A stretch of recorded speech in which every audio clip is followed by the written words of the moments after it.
حضرت سلمان فارسی رضی اللہ تعالیٰ عنہ فرماتے ہیں ہم خندق کھود رہے تھے تو چٹان سخت آ گئی، ہم سے ٹوٹتی نہیں تھی، سخت چٹان آ گئی۔ اب تو نازک مزاجی بڑی ہے نا جی، پیر صاحب کوئی کام نہیں کرتے، بلکہ پیروں کے بچوں کی تو اتنی تباہی اتر گئی ہے بیچارے پانی کا گلاس نہیں پی سکتے، تھوڑا سا وقت آگے گزر گیا تو مشین سے انہیں پانی پلانا پڑے گا، ڈھونڈتے پھرتے ہیں کوئی بندہ مل جائے تو پانی کا گلاس لا دیں۔ یہ ناکامی ہے۔ یہ سیٹھوں کے بچے، نوابوں کے بچے، امیروں کے بچے، یہ لوگ جائیدادیں بناتے ہیں، بچے نہیں بناتے۔ اگر بچوں کی تربیت کر دی جائے تو جائیدادیں بڑی بن جاتی ہیں۔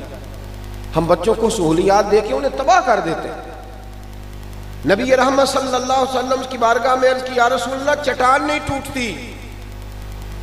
تو چاہیے تھا نا کہا جاتا رکانہ پہلوان کو بلا لو، وہ بھی کلمہ پڑھ گیا ہے۔ کہنا چاہیے تھا نا کہ علی المرتضیٰ میں بڑا زور بازو ہے، ان سے کہا جائے وہ توڑ دیں گے، وہ تو خیبر کا دروازہ توڑنے کی قوت رکھتے، لیکن یہ نہیں کہا۔ نبی پاک علیہ السلام کے صحابہ نے عرض کی حضور چٹان نہیں ٹوٹتی، اور حضور کے دست مبارک کے بارے میں قاضی ایاز علیہ رحمہ نے لکھا ہے کہ وہ برف سے زیادہ ٹھنڈا تھا، کستوری سے زیادہ خوشبو آتی تھی، اور فرماتے ہیں ہاتھ رکھتے تھے تو لگتا میلا ہو گیا ہے، اتنے نازک ہاتھ۔ جب کہنا نہیں ٹوٹتی تو محبوب نے فرمایا پیچھے ہٹ جاؤ میں تمہیں توڑ کے دیتا ہوں۔ فاضل بریلوی رحمت اللہ علیہ کا شعر دیکھیں کتنا کمال ہے، فرماتے ہیں جس کو بارے دو عالم کی پرواہ نہیں، دونوں عالم کا وزن بھی پڑ جائے تو حضور کے ہاتھوں کو پرواہ نہیں ہے، جس کو بارے دو عالم کی پرواہ نہیں اس کے بازو کی قوت پہ لاکھوں سلام۔ حضور نے کدال پکڑی، ادھر دیکھنا میری طرف، کدال پکڑی، ہتھوڑا پکڑا، اوزار پکڑا۔ فرماتے ہیں صحابہ کہ غربت کا یہ حال تھا کہ ہم نے پیٹ پہ پتھر باندھے ہوئے تھے، کئی دنوں کی روٹی نہیں کھائی، مکے والے حملہ کر رہے ہیں، ہم دفاعی محاذ پر جنگ لڑ رہے ہیں، اور جب نبی پاک صلی اللہ تعالیٰ علیہ وسلم نے پہلی ضرب لگائی نا چٹان کو، پہلی ضرب سرکار نے، توجہ ہے میری بات پر، ابھی مکہ فتح نہیں ہوا، ابھی مدینے میں دفاعی جنگ ہو رہی ہے، لیکن پہلی ضرب لگائی تو حضور کا حوصلہ دیکھیے، فرمایا اوتیت مفاتح شام، فرمایا لو بھائی اللہ نے ملک شام کی کنجیاں مجھے عطا کر دی ہیں۔ ضرب لگ رہی ہے، ضرب ایک ضرب لگائی تو فرمایا لو بھائی شام کی کنجیاں آ گئی، دوسری ضرب لگائی تو فرمایا لو اللہ ایران بھی تمہیں دے دے گا، تیسری ضرب لگائی تو فرمایا اللہ یمن بھی مسلمانوں کو عطا کر دے گا۔ حضرت سلمان فارسی فرماتے ہیں کہ صحابہ باہر کھڑے نعرے لگانے لگے، تو کسی شخص نے پوچھا کیوں نعرے لگا رہے ہو؟ کہنے لگے اللہ نے تینوں ملک ہمیں عطا فرما دیے۔ انہوں نے کہا یار ابھی تو تم مکہ فتح نہیں کر سکے، کہاں یمن، کہاں فارس، کہاں جناب ایران، کیا باتیں کرتے ہو روم فتح کرنے کی۔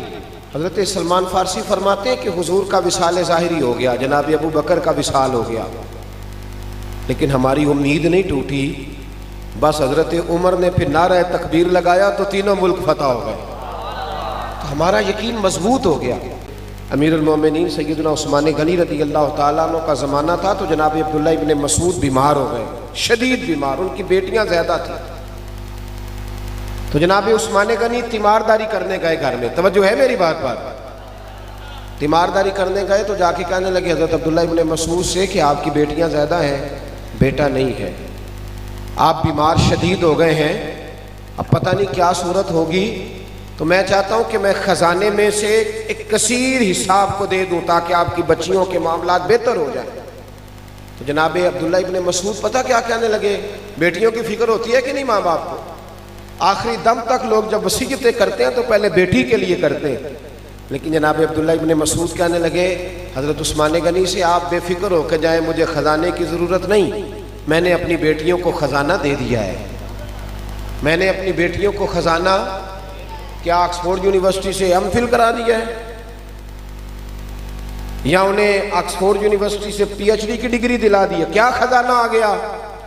جناب عبداللہ ابن مسعود کہنے لگے میں نے اپنی بیٹیوں کو صورت واقعہ یاد کرا دی ہے، اور مصطفیٰ کریم کا وعدہ ہے کہ صورت واقعہ پڑھی جائے تو فاقہ نہیں آتا۔ فرمایا بے فکر ہو کے جائیں،